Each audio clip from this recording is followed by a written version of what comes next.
a Playlist original.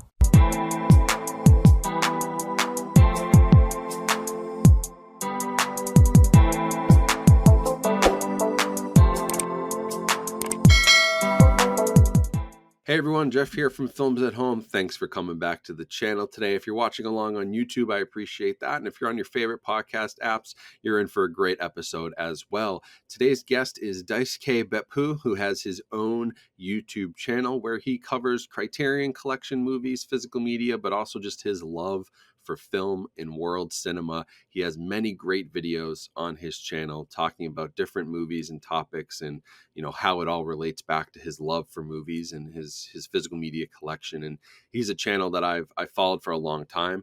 I've admired for a long time. I learn a lot from because of his vast knowledge of film. And so this was a really, really fun conversation with him. We get into Criterion Collection and sort of, you know, their direction and what they're all about. We talk a little bit about boutique labels and the state of physical media, but then we do a really cool segment where I basically give him some contemporary movies like Jaws or The Good, the Bad, and the Ugly, The Big Lebowski, The Godfather, and he gives some, you know, deep cut recommendations of movies that you guys really should check out if you love those movies, if you love their style, if you love the filmmakers, the narratives in those movies. So that was really fun. I learned a lot. I took away a few movies that I had not heard of from that discussion, and it was really, really fun. So he's just an amazing wealth of knowledge, and I had a ton of fun talking to him and learning about Criterion Collection. And I think he's the only person I've ever met who has a complete Criterion Collection LaserDisc collection. So just an amazing collector, an amazing film enthusiast, someone who really loves this stuff, and you guys will definitely enjoy this conversation. So sit back and relax, enjoy the interview, and I'll talk to you at the end. Thanks for coming out for this interview here, whether you're on YouTube or listening along. This should be a really fun episode. I've got Daisuke Beppu here from, he's got his own YouTube channel where he covers a lot of Criterion Collection, and he's been an expert in this world for a long time. So thank you for coming on. And, you know, do you want to just give people a little background about you and what you do, what your channel is about, and sort of, you know, how you got into collecting and your love for film and physical media? Oh, thank you so much for the invitation. It's very kind of you to invite me on to your wonderful channel. And so I'm looking forward to the conversation. And so, yes, so I have a YouTube channel which is called Daisuke Beppu. So, and on that channel, I upload video discussions, chats and like about certain movies that hold my interest at that particular time. And those films, not all of them, but some of them do fall within maybe certain discussions of physical media, and in particular, the Criterion Collection. So I do have a number of video discussions regarding titles in the Criterion Collection, but that's not all that I have. I have other film discussions that I have. I like to talk about certain films that I was fans of, or I was fond of when I was growing up in the 80s, and so John Carpenter comes to mind, and I just recently talked about the Superman movies from the 70s and 80s, including Supergirl and going up to Superman for the Quest for Peace, which I saw in the theater, which was really great, by the way. But and so that combined with just the occasional, say, Blu-ray title or a DVD title or 4K title that has caught my attention at a given moment. Those might be up for discussion, as well as I mentioned, the Criterion Collection physical media catalog. So that's generally the trajectory of the channel. But I think ultimately it's an outlet for me to just be able to talk about this thing which I really, really enjoy, which is cinema, and also to be able to meet people who have a like-minded interest, and also who can give me recommendations and suggestions and other places to go. So as you know, cinema is this never-ending journey. When you just make one discovery, it just leads you to many others. So, and it's always great to get the guidance from a number of people out there in the world. So YouTube is this two-way street, in my view. It's not just me uploading videos, but it's also people giving me ideas and giving me places to go. So it's a wonderful two-way street in that respect. So that's the gist of my YouTube channel.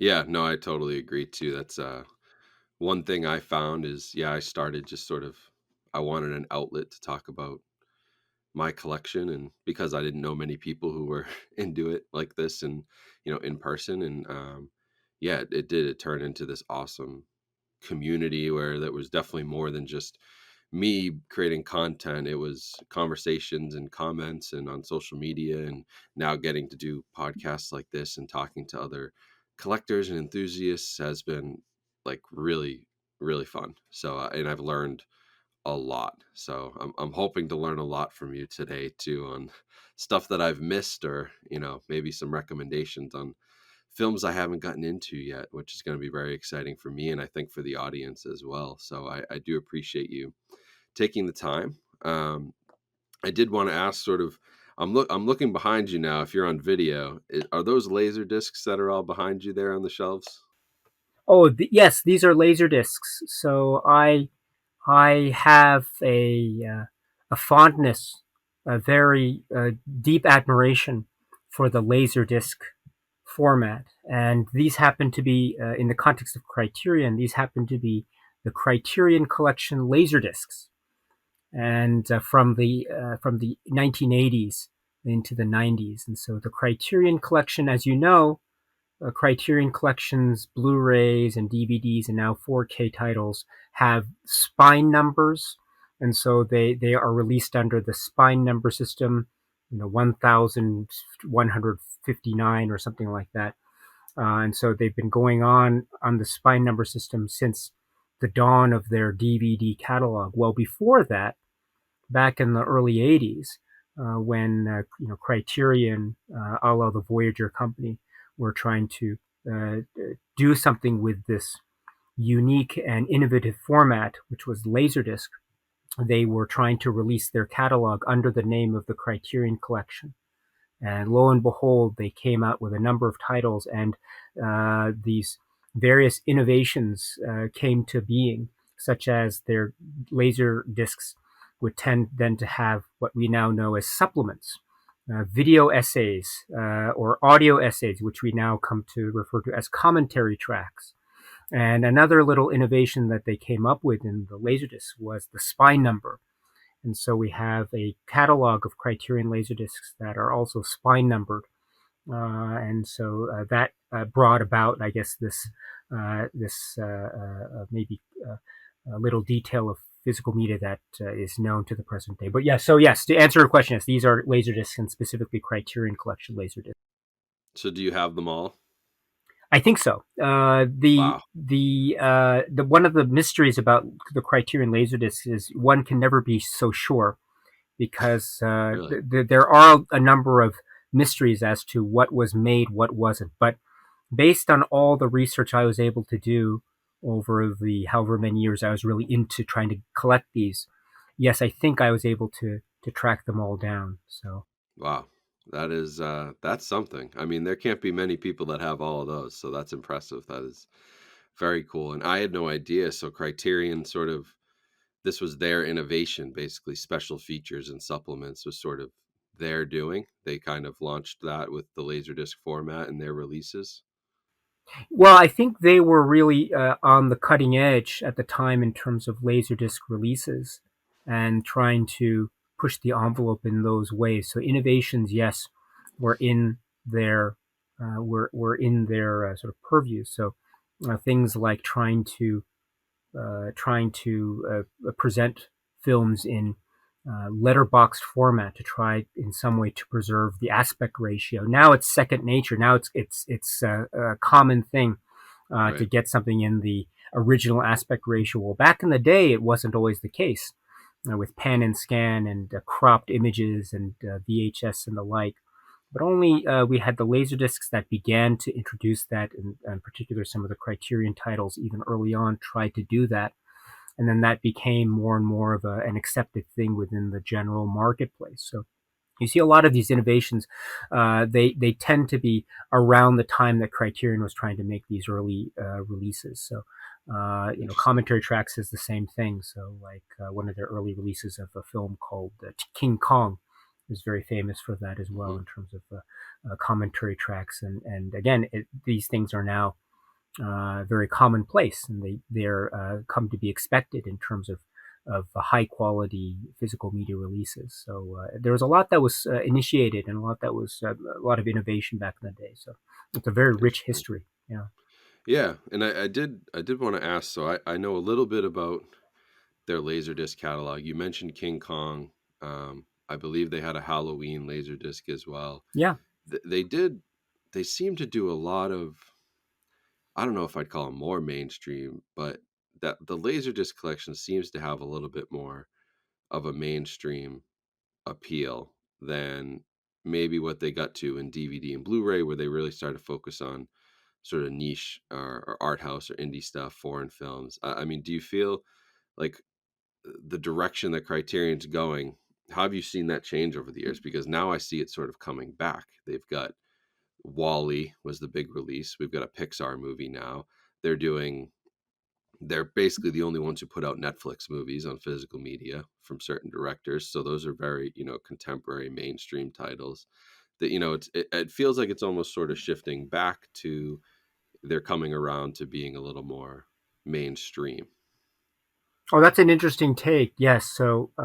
Yes. So yes, you're absolutely right. For example, Halloween was a Laserdisc, and by sheer coincidence, I just happened to have it right next to me. So this is the one. Yes, this is Oh, the Halloween Laserdisc from I've been Criterion. chasing that one. They actually have they've released this twice under two separate spine numbers in Laserdisc catalog, by the way. So a very interesting title. But you're absolutely that's an interesting observation. Yes, in particular, I think the example of maybe the past month or so is the recent release of the Pixar film Wally, Hmm. which is a packed release.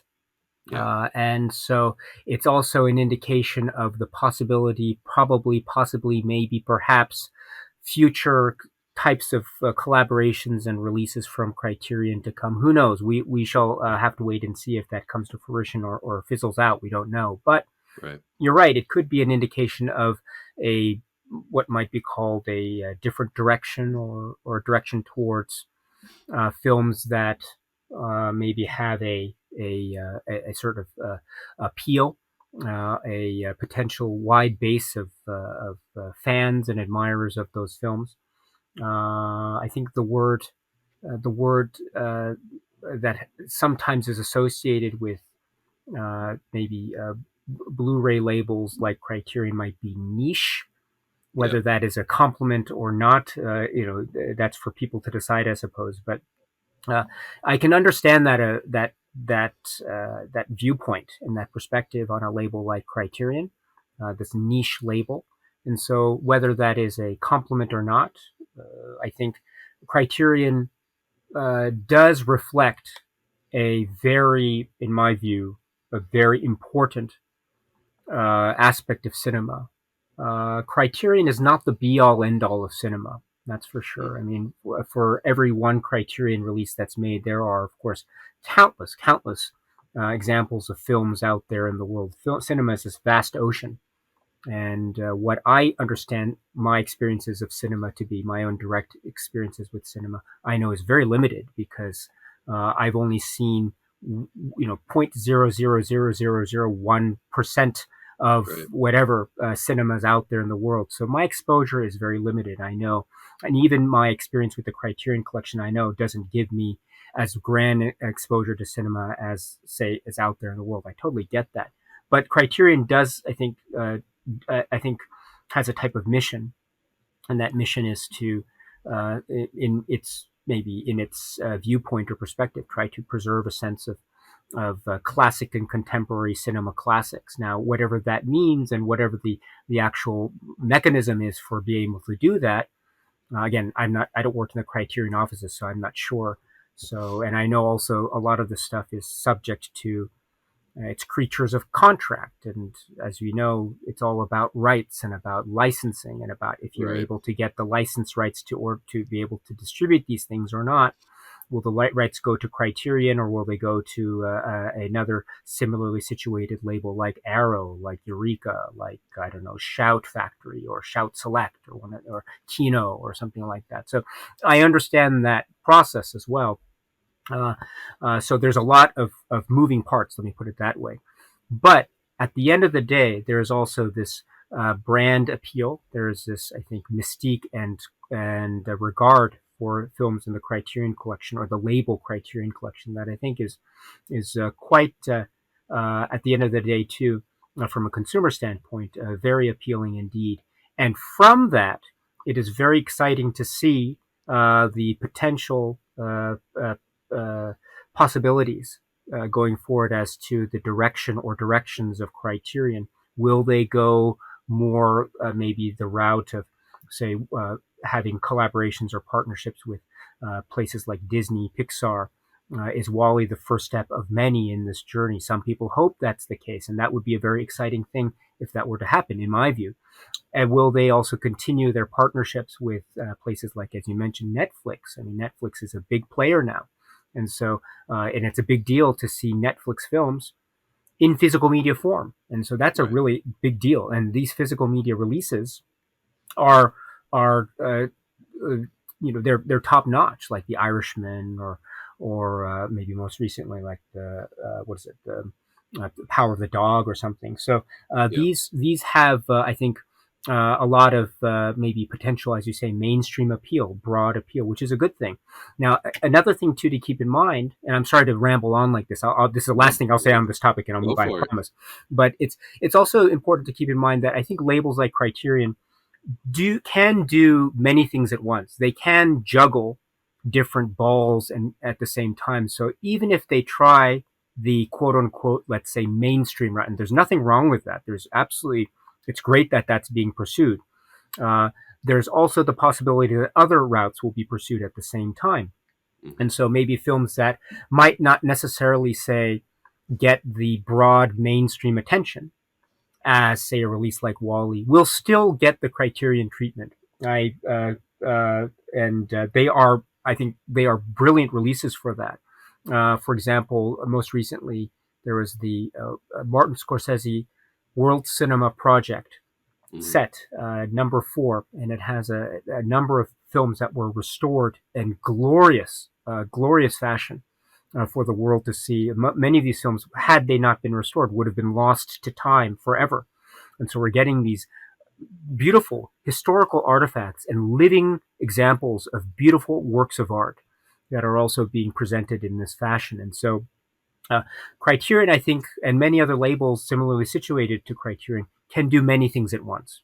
Now, I know there's limitations in budget and finance, I get it, but even within those limitations, I think Criterion and other labels can do many things at once, and I'm all for it. So at the end of the day, it doesn't have to be just one route or the other. I think it can be Right. many routes at the same time, and the more the merrier. I think the more the merrier.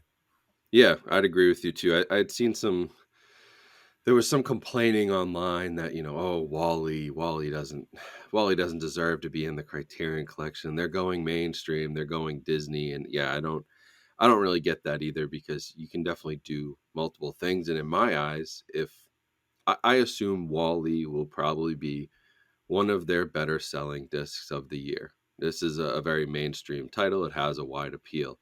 But if by doing that, and they gave us a great release, like the packaging, the special feature supplements, awesome. I reviewed it on the channel. It's great. If by doing that, there you go. I mean, yeah, it's excellent. If by doing that, that means they can do more of Scorsese's World Cinema Project, restoring other films that, okay, maybe they're not going to sell at the same level, but Yeah. we can make the business case because we've got Wally, we've got, Roma or Power of the Dog or The Irishman that are going to, sell and sell and sell. I'm all for it, because I think it's important work that they're doing, and I know it's not always probably financially the best decision to make, so they have to, supplement that with a mainstream release that's going to sell quite a bit, and hopefully that allows them to do more. So I'm all for it too, and I love the fact that they will kind of cross over into different genres, and they're not afraid to really release anything. A lot of movies probably other labels might not touch. They will get out there, but there is a lot of great boutique stuff. I see behind you, you've got the Shawscope sets from Arrow Video there, which were excellent, and Arrow's been doing a great job, and Kino's been doing a great job. So there is plenty out there. I think it's a really exciting time right now to be in a physical media collector, because it feels like a lot of other people and other labels have risen to the challenge that Criterion put out as maybe that elite number one physical media label. So Sure. it's just been really exciting. And I don't know, have you had any of other releases? I saw the Shawscope, but anything else that's really caught your eye lately from other labels, stuff you've picked up that's been really exciting? As far as recent releases go, yes. So I do uh, point to this, as you point, the Shawscope Sets Volume 2. I've just gotten into it, and you're absolutely right. This is the stuff of like a golden age of physical media. I mean, this is like a treasure trove of cinema goodness. And there is also the great added benefit of these box sets and the like. And so Arrow is doing this a really brilliant, brilliant job. I am lamenting at the moment. I am lamenting the fact that I missed out on the Severin 4K release of Four Flies on Grey Velvet. The Black Friday sale. So I think I missed out on that one. So my heart is a little bit broken in that regard. So I'm hoping maybe they might be able to re-release that sometime very soon. But I'm a big fan of Dario Argento work, so I wasn't able to get that. Let's see. I suppose as far as other new releases, I don't think they're not new releases for 2022. I apologize. I'm not so up with what's recently released here and there. I do read the news, the Blu-ray news, but it's hard for me to keep up. But in terms of recent releases and other labels, I was a big fan, and I still am as a kid growing up, and now of the Sho Kosugi, Enter the Ninja, Revenge of the Ninja, and Ninja 3: The Domination. So at long last, I was able to get Enter the Ninja and Revenge of the Ninja from the Kino Lorber Blu-ray, and then Ninja 3: The Domination from the Shout. So I was able to revisit those aspects of childhood memory, going down memory lane, as it were. So those are examples of places like Kino and Shout and Scream Factory doing some really, really great work. And that reminds me, I think, what is it? I have to get the recent 4K release of Carrie. I haven't been able to get that one yet. And also, of course, other 4K releases of like Reservoir Dogs and Pulp Fiction that are now making the rounds in terms of people getting their orders in and watching them and telling just celebrating these films as well. So not only the various labels, but also the advancements in technology and formats. Of course, now 4K options are now really really kind of coming around in this really spectacular way. Yeah, I think the last couple years, especially for 4K, it had sort of a slow climb because it has been around since 2016, and I don't think maybe many people realize how long this format's actually been available, because it's really just started to pick up steam. And I mean, Criterion only started doing it this year, Yep. 2022. So they were sort of a late adopter, but even the other labels, Kino started a few years back. Nobody was really on it in 2016, 2017. So the last couple of years have been awesome for 4K and for physical media in general. I always like to tell people 4K is not the end all be all. There are literally tens of thousands, hundreds of thousands of great releases on Blu-ray that will probably never get a 4K release. So don't Sure. sleep on Blu-ray, even DVD for that matter.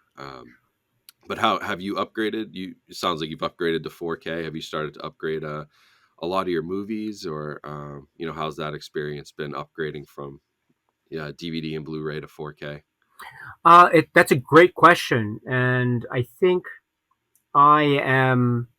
I'm a little bit more selective with my 4K purchases. Not in any way because I'm against the format. On the contrary, I think it's really glorious and wonderful.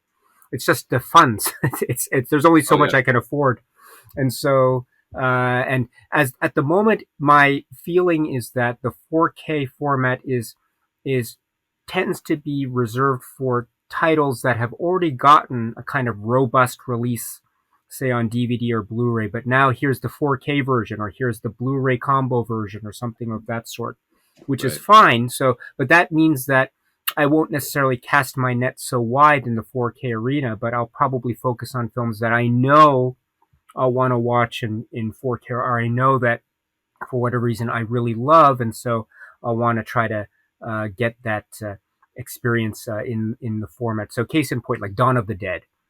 That was some time back, of course. But it was a big deal, and it was a yeah, big deal for a good reason because it was a film that means so much to so many people. Yours truly as well. I'm included in that bunch. So I am. So that's an example of something I own. I don't know how many copies of Dawn of the Dead, but it was a no-brainer for me. This is something that I needed to try to experience in this new format, and I experienced it, and I love it. Though I should say too that even with the great experience of Dawn of the Dead in that new format, I still go back to some of the other earlier formats. So, as you mentioned, it's not the be-all end-all. It's another option, and it's another option to enjoy cinema. And so it doesn't have to be the option for everyone. But it is one that if it is for you, then go for it. It's definitely there. I should point out too that another one that was really great. Again, this was some time back, but like the Godfather films, yeah. I really enjoyed those releases very much, and still do. And I would say that the Godfather films in 4K format are becoming more my go-to place whenever I revisit the Godfather films. Godfather 3 is a little bit of a different story Yep. in terms of the Godfather 3 versus uh, what the different version of it called Godfather Coda. So that's Coda. a kind of different story itself. And I think Godfather Coda, I think they're trying to recalibrate the series so that the Godfather Coda version is now the standard version of Godfather. I'm actually, I don't know how I feel about that. I actually prefer, I think, the Godfather 3 the theatrical version or the home video release of that. But for the first two films, at least, there is a way in which the 4K format is really celebrating and the legacy, and it's a wonderful time. It's a really wonderful time indeed. So again, I'm kind of selective just because Yep. I'm limited in funds, but where I go, I know I'm going to have a great time, and I've enjoyed it very much. Yeah, no, I think you make a good point too about like a lot of the stuff that's coming out on 4K already had a 4K master available on a Blu-ray disc somewhere. Like it had already been restored, and so for the average person, even somebody with higher end equipment, Yeah, are you really going to see a big difference? Is it really yeah, worth it? That's a lot of stuff I talk about, but I do. The ones that I really appreciate are like The Godfather, where that was a complete yeah. restoration. And I did a podcast interview with the guy who did that restoration and worked on it with Francis Ford Coppola and his team. So that was super interesting to hear. Like those are the ones that I personally I jump for, is like Dawn of the Dead, which had a Blu-ray release that was out of print and hadn't been available, and now we get this beautiful 4K, and it's like, well, that's a no-brainer. Something that was restored, something that wasn't available previously. Those are the ones I sort of lean towards too if I'm going to buy, is give me that brand new experience that I haven't had before. Totally Um, agree. Totally agree. Can I ask yeah, you a question on that? How do you yeah, feel? Do you know about, for instance, the Criterion release of Night of the Living Dead? I do. Yep. And so there was the Blu-ray release, and then there was the 4K. I guess I don't know what the phrase is, retrofitted. I'm not sure for that. So I didn't see a big difference between the earlier Blu-ray release and the 4K release. But that's an example of, if you really love that film, I say go for that new release. But if you have the Blu-ray and you're okay with the Blu-ray, I think you're okay with having just a Blu-ray. I don't think you're Yeah. missing out. How do you feel about an example like that? There's a lot of movies like that where I personally I have the Night of the Living Dead Criterion Blu-ray, because when that came out, that was a huge deal. Nobody had ever done something proper like that before. So I grabbed that because I loved the movie. I actually had the Japanese release of it, which I think was one of the better transfers that had been done. And I forget which company did it, but that's the release I had because I had heard it was the best one. So I upgraded from that to Criterion. It was amazing. And then, all the extras you get. But you're right, I didn't buy the 4K, and I really don't plan to. I love that movie, but I just can't, $30 to for a movie like that. It's not, it was done so well on Blu-ray, and I haven't seen it in person, but I looked at some comparisons and read some reviews, and it's sort of like, yeah, it's kind of the same picture essentially. Is there really much more you could take out of that source? So there's a lot of movies like that. Night of the Living Dead is just one example, but there's a lot of stuff, and I love that they're doing it. Scream Factory, Shout Factory putting out like the Slumber Party Massacre on 4K. I have the Blu-ray. I don't necessarily think that's a movie that I need to have on 4K or need to see in 4K. Now, when they do the Halloween movies, because John Carpenter is my favorite and I love Halloween just as a franchise, I buy them all. But, I'm not upgrading all of my slasher movies and horror movies and things like that because I don't feel the need unless they're bringing something new. If it's got a 4K master on Blu-ray, um, that's pretty good for me. I'm very selective. Like, I did get Texas Chainsaw Massacre 2 from Vinegar Syndrome because the previous Shout Factory release was a 2K scan restoration from an interpositive, and Vinegar Syndrome went back to the original negative and completely redid it, added supplements, packaging. There were other reasons, but like if you do that, I'll take the leap.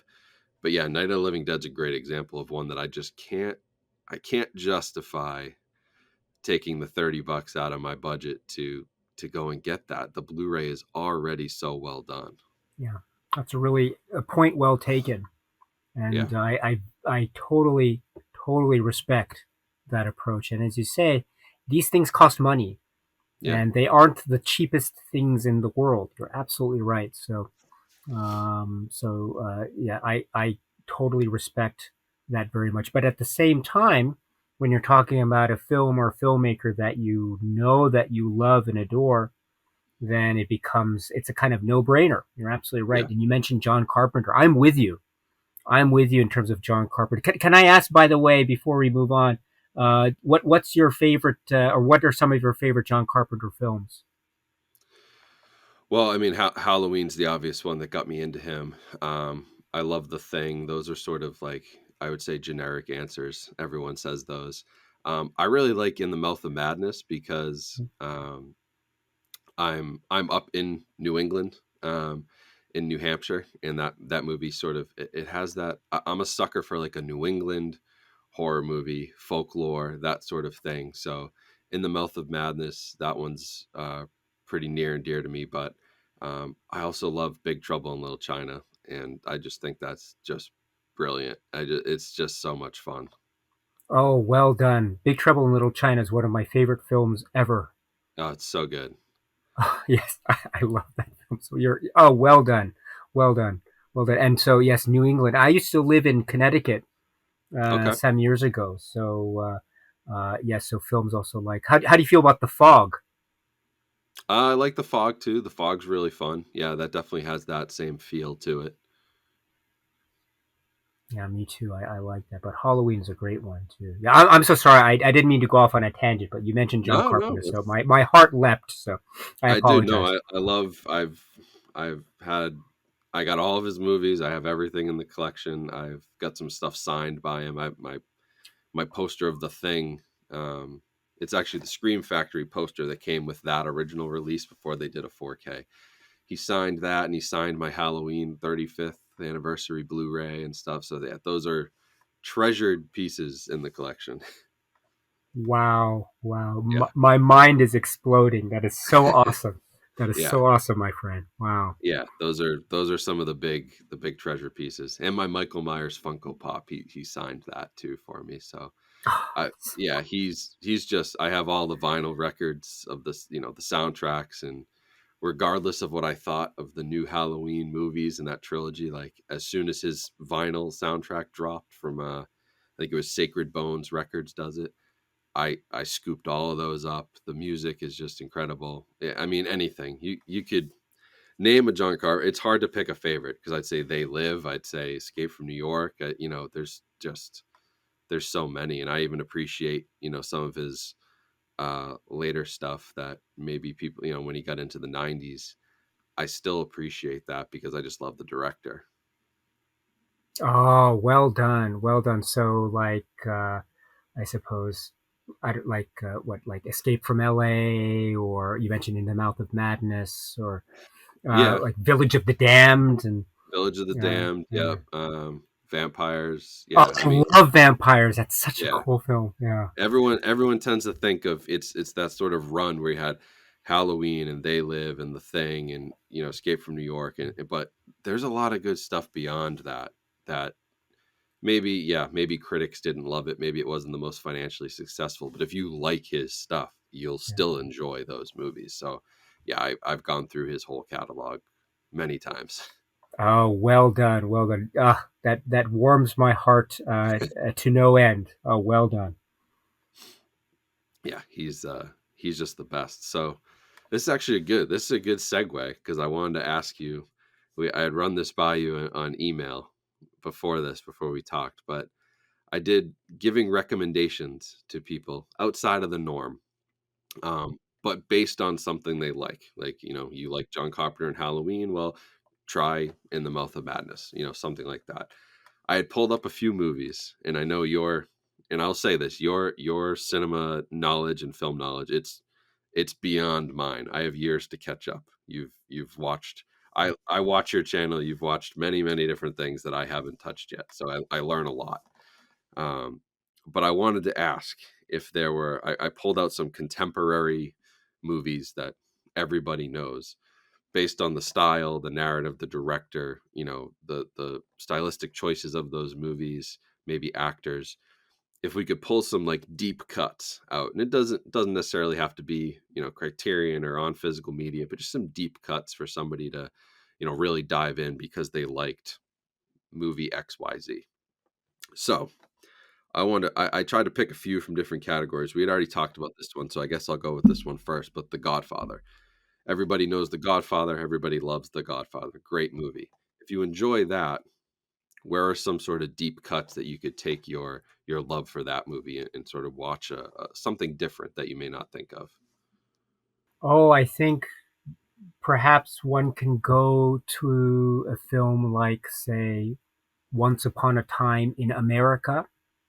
This Hmm. is a film from the early 80s from a filmmaker named Sergio Leone, and who's one of his films, I think, very famous, very highly regarded, called The Good, the Bad, and the Ugly, Hmm. from some years back. But then in the 80s, he embarked upon this real crime saga epic with Robert De Niro and James Woods. So Once Upon a Time in America. It's a long film. It's very challenging in places, and it goes in some really almost experimental venues that tend to twist the ways in which this genre can operate in really brilliant ways, while also being a almost true to form crime saga that spans decades. It's such a remarkable work of art. So if you are really into The Godfather, I can definitely recommend a film like Once Upon a Time in America. I like that one. I haven't watched that yet because of the commitment, the time commitment. That's purely the only thing that's keeping me from it, is I just have to find the 3+ hours to sit down and do it, which is tough when you have a 1-year-old running around. but but yeah, I think that's a great recommendation, and that's a good segue because I did want to ask about The Good, the Bad, and the Ugly, which is a movie I think a lot of people know, and is maybe the most famous Western, spaghetti Western, that is probably the one that everybody knows.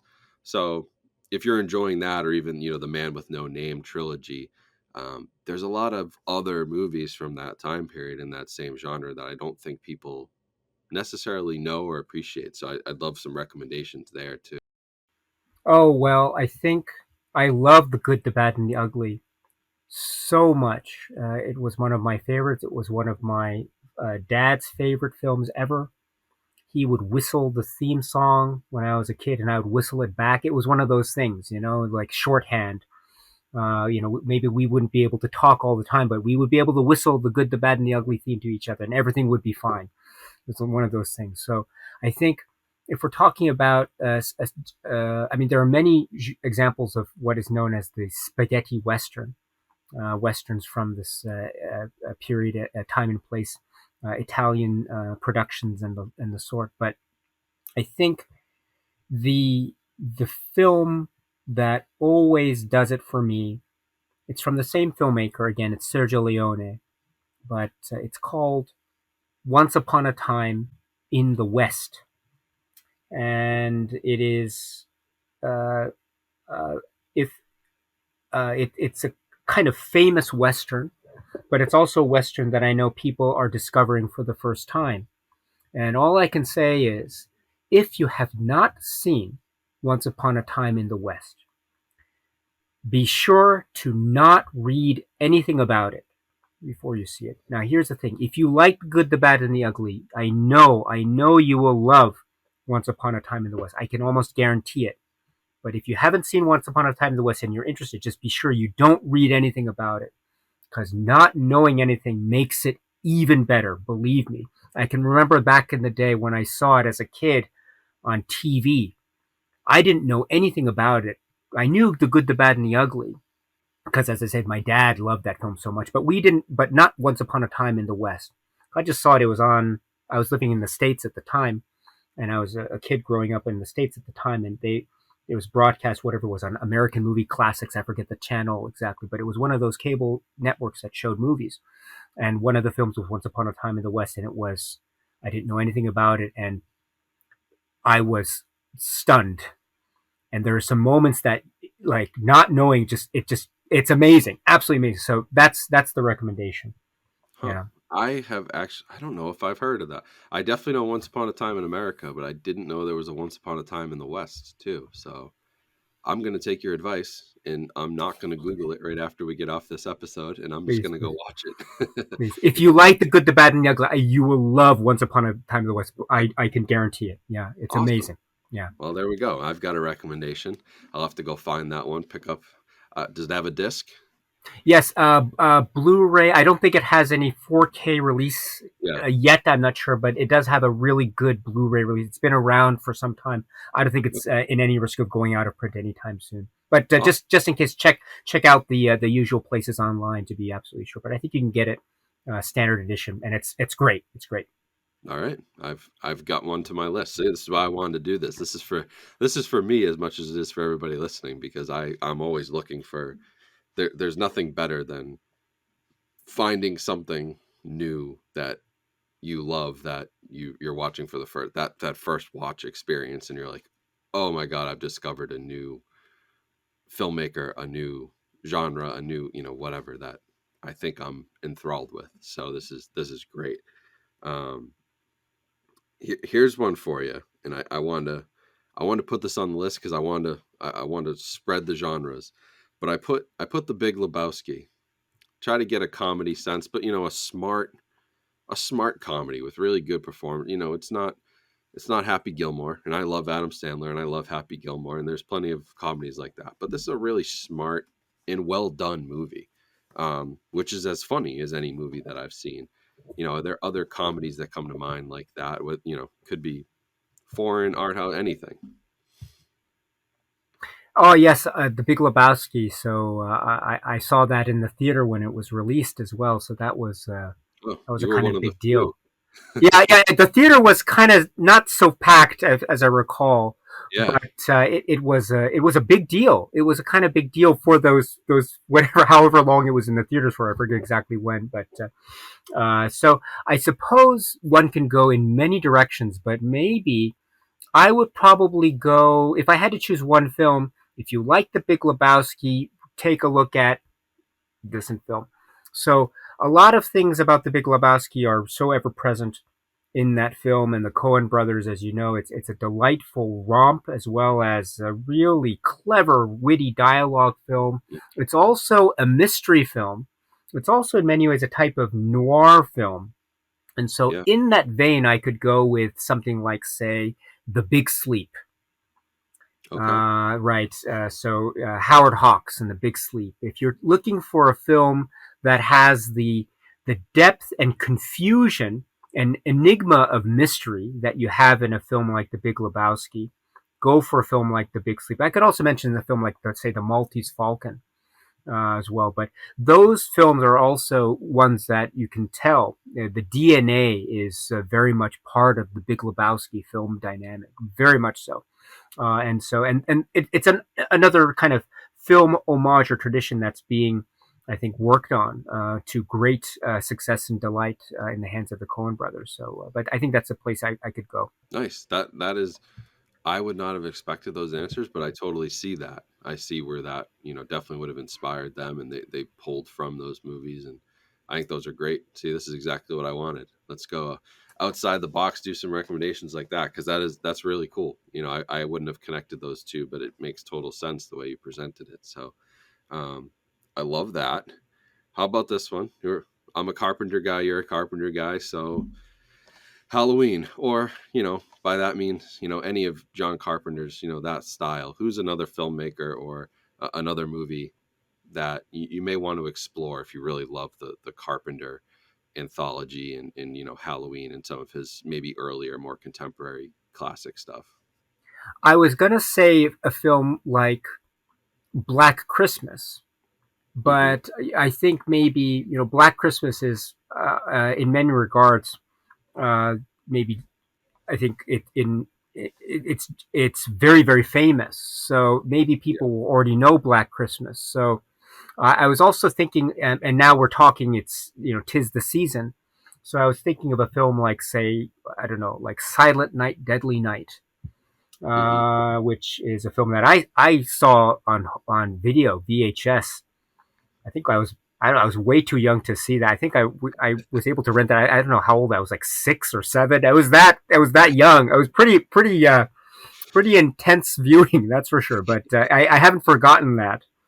I haven't forgotten that at all. But Oh, it's that'll stick with you. yeah, it does. It does. And so I look back on some of those scenes and like antlers. But anyway, I'm sorry. But so I could have mentioned that. But I'd probably go with there's a film which is called Alice, Sweet Alice. Hmm. This is a really neat, creepy, kind of shocker, kind of slasher film, but slasher slash giallo slash I don't know tri-state area American independent horror slasher mystery film. And Yeah. so, in that vein, I think it fits very nicely as a type of double bill to Halloween. So, I would say Alice, Sweet Alice. That movie is, I think, severely underrated. Oh, Um, yeah. It's so and good. It and is it has so a good. great, if you're collecting, it has a really great Arrow video Yeah. release on Blu-ray. Yeah. So I have that one in my collection. That is a great movie that doesn't get talked about enough in that same vein as Halloween or any of those, even Black Christmas or any of those that time period, those slasher mystery horror movies. It just doesn't get the attention, but it's great. It is so good. So that's a great recommendation. Thank you. Well Definitely. done. Highly recommend it. If the Arrow video set, the box is just incredible. Really, really. You have this great taste. You say you don't. You know so much about. You know more than I do. Oh, I'm Uh, having so much fun with this, my friend. This is great. You are teaching me uh, as well. Well done. Ah, I'm loving this. Horror movies specifically, that is my strongest area. That is my passion. That's probably what started me into collecting. So if we get into horror, that's where, yeah, I can do the deep cuts in horror. It's some of the other stuff, the westerns I haven't gotten into as much, and I want to see more of those. And so that's one area I appreciate the, the recommendations. And yeah, there's a lot to explore. I mean, that's the beauty of all of this is, Definitely. there's literally millions of hours of cinema out there. Like, no, Definitely. like you said, I mean, you can watch as many movies as, you'd be in the 1% of movie watchers, and you'll have seen less than 1% of the movies that have ever been made. Yeah, It's, yeah, there's just so much so beautiful about it. definitely. But the last one I want to ask you, and this Sure. is this is near and dear to me, because this is my favorite movie of all time. Jaws. I love Jaws. I love everything about it. Sort of like Silent Night, Deadly Night. I saw it way too young. I think I was 5 or 6 years old, and I've told this story before, but I was where Jaws was shot was Martha's Vineyard, which is off of Massachusetts in Cape Cod.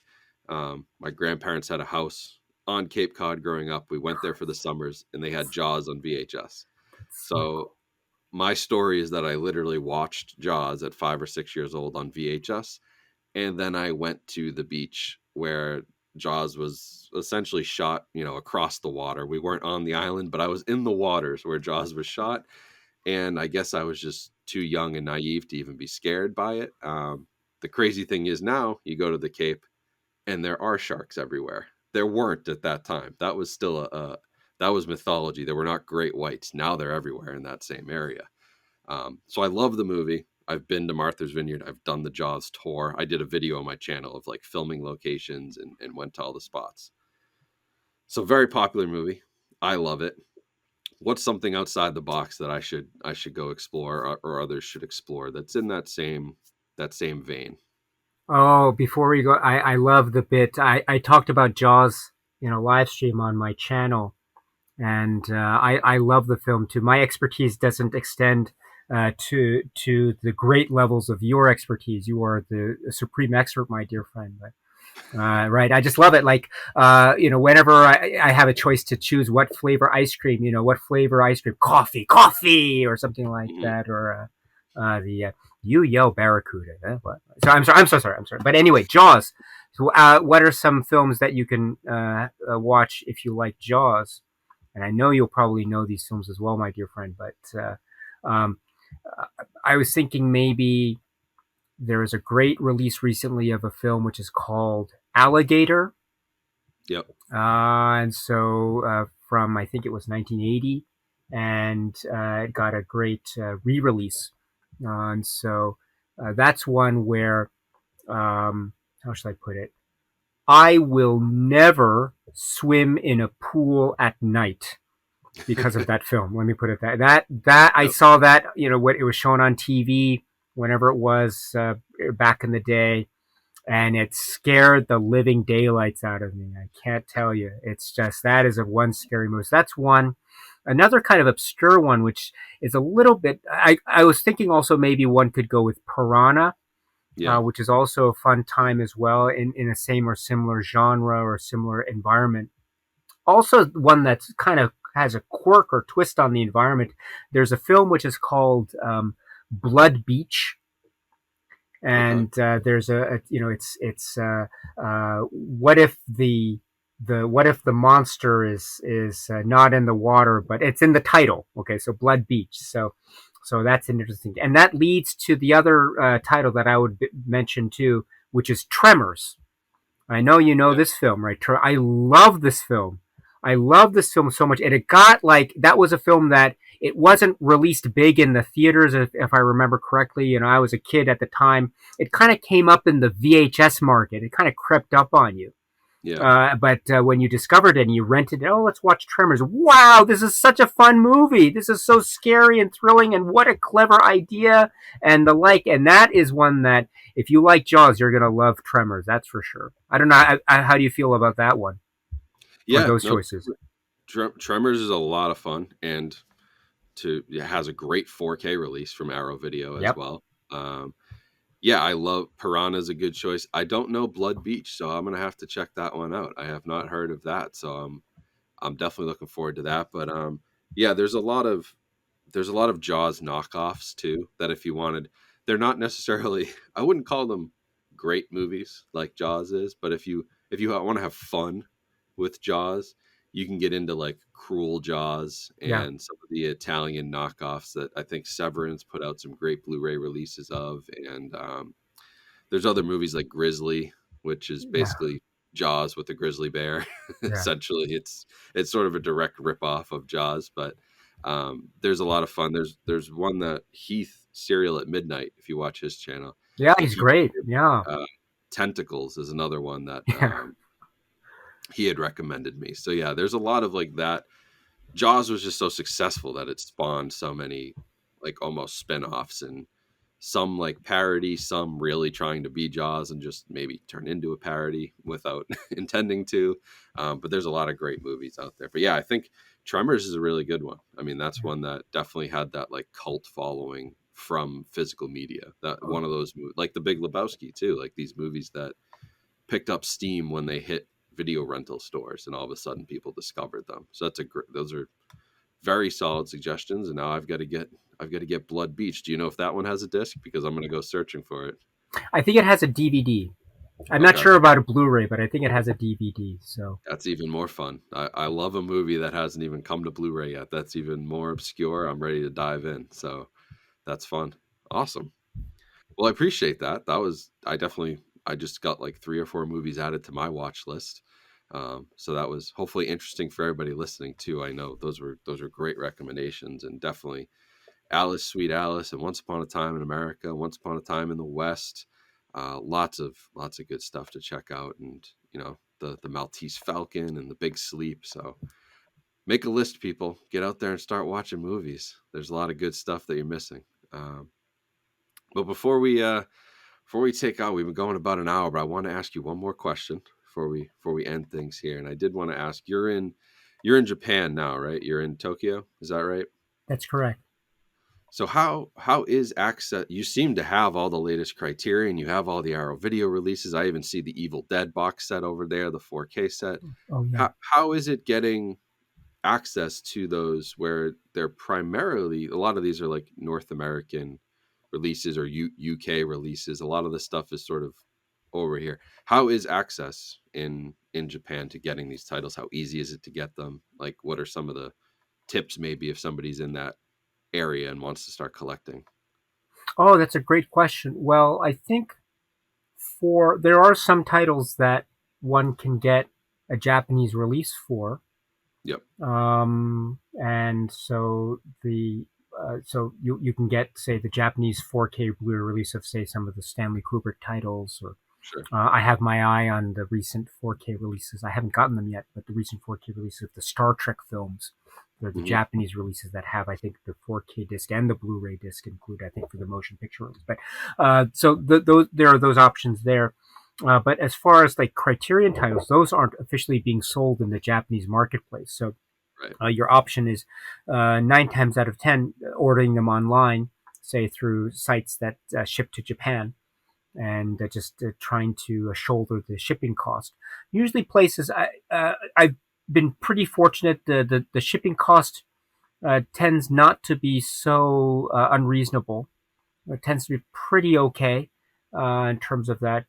So I've been pretty fortunate about that. I would say the one drawback is I do get a lot of, not a lot, but I do get maybe more than my fair share of damaged goods. Mm. And so, for instance, like maybe I've already gotten used to it because it's almost commonplace now, but like dented corners or maybe creases in spines or whatever for digipacks or something like that. That if that happens, I'm like, okay, as long as the disc's okay, I'm set to go. If the disc's Right. cracked or something, that's a different matter entirely. But that happens more frequently because of these international shipments. So you either kind of have to deal with that and just say, okay, I'm still okay with this. It's not going to be the most pristine thing in the world, but that's okay. Or try to find other means of a more quote unquote reliable shippers at your disposal. So that's one thing. There are some maybe not thrift stores per se, but there are some stores in Tokyo that sell these used discs or or they import titles and they sell them on kind of the used market I way. wanted to ask about Yeah. that, how the video store is doing. Oh, Do you yeah. have There are some titles, but it's not so commonplace as it once was, say, a couple years ago. So, but there are some specialty stores in Tokyo that I go to for, say, Criterion titles in the flesh or Arrow titles, because region A, what is it? It's the same region in Yep. the U.S. as it is in Japan. The Yeah, I Blu-rays, was anyway. gonna say Yeah, that's the beauty of it all is we share the region coding. exactly. So that means those U.S. titles can sometimes you can see them in the flesh. So Yep. that's always nice. You don't get everything, but you get a good selection. There's one store in particular in Shinjuku in Tokyo that I go oftentimes. But the problem is it's quite expensive. Yeah. It's I find it's cheaper to order them online. Order them say through Amazon.com or something. That's much cheaper for me than buying them at the store. But it's nice to see them in the flesh, and to see them in this display. And stores like that are still thriving. I hope it's one of the things I hope will continue in terms of the physical media market. But I guess only time will tell. I hope so. I mean I have local stores by me. There's a chain of 5 or 6 stores in New Hampshire, in Maine, that are, I mean, it's video games, music, movies, books. It's entirely physical media, and they seem like they're thriving and they're expanding and growing. I mean, they have their niche, which is basically this region. But there are others across the U.S., and I know they're sort of. I think as the Best Buys and the Targets and the WalMarts and the places that everybody's come to just buy from, Yeah. even Amazon, um, as they sort of get away from this stuff, there is an opportunity for the smaller shops to steal that market share and still do okay. So Mhm. we've seen that a little bit here. I do hope they survive, because it is nice to be able to walk in and browse a shelf, and you can't replicate that experience online. I obviously buy plenty of stuff online, and that is the way it goes these days, but I do love finding a good thrift store or small mom and pop shop that still has a little video section. That is always very fun, so I do hope they last too. Well said. But Well said, interesting. my friend. I agree. Yeah. Yeah. Well, I really appreciate this. This was a lot of fun. I learned a lot. I think we had a really good conversation, so I just appreciate you coming on, and I want to tell everybody, make sure you go check out Daisuke's channel. I'll link it. It'll be in the video description. If you're listening on the podcast, it'll be in the episode description. But go check it out, because he does have some there's all kinds of videos on film, and not just Criterion Collection, like you said, but just diving into film and the world of cinema that, I think you get much deeper into it than I do in a lot of my videos. It's why I appreciate your channel very much. Thank you so much for those kind words. And just let me say, while I have the chance and the opportunity here, is, I am a big fan of your channel, and so I get news about latest releases and stuff from your channel, and the success and the popularity of your channel and your recent milestones of number of subscribers is a big deal, absolutely big deal. So I want to say that keep on doing what you're doing. You are a kind of premier representative in many respects of cinema loving, physical media loving, film enthusiast to the max. And I just want to say, I am very, very appreciative of all the work that you do and continue to do. It's so important. So thank you so much for Thank you. continuing to keep the flame alive, to hold the flag up with pride and with a great excitement and enthusiasm. Because physical media, it's fun, and it's an extension of cinema, which itself is fun and enjoyable, and engaging. And I've as shown in terms of how much fun I had speaking with you today. I had so much fun. Thank you so much, my dear friend. This was a blast. Thank you. Yeah, I appreciate the kind words and the I mean, we'll keep doing what we do. I want to keep propping this up, and we'll keep, waving the flag for physical media, and as long as it lasts, I'll try to be here because I love it too. It's an extension of the art, really. It's that next step. It's that take home cinema. It's building your own collection. It's curating. It's learning, finding, exploring new movies. It's a lot of fun. So I appreciate the kind words, and we'll definitely keep going. We're not going anywhere soon. So, and I appreciate everybody like you is helping prop up the community as well and keep these things going. Thank you very much, my friend. And likewise to you. You're a very important voice.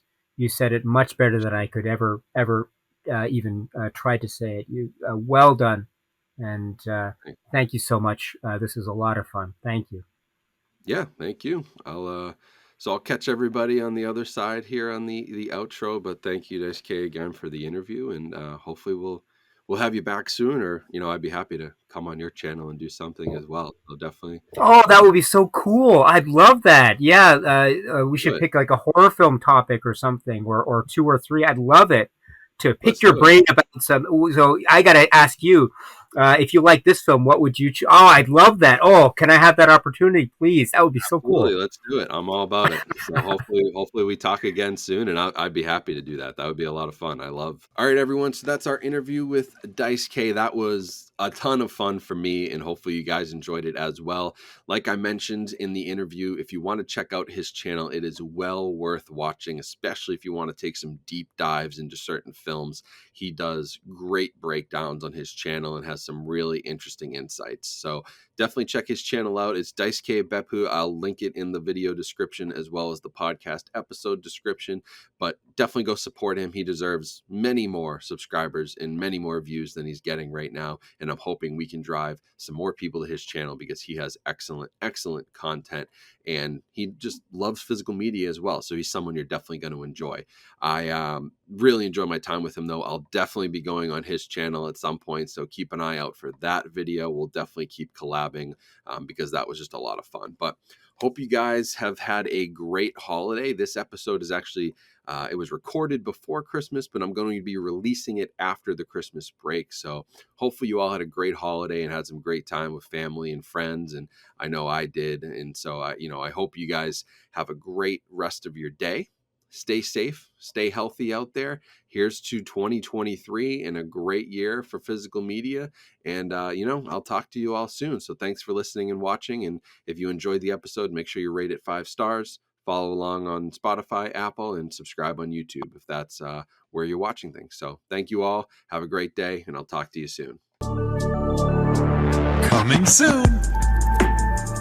Be sure to subscribe to the Films at Home podcast using your favorite app so you don't miss another episode. And while you're there, don't forget to rate and review this podcast, which helps us out tremendously. You can also help support us by watching our short-form content over on YouTube and TikTok by searching Films at Home.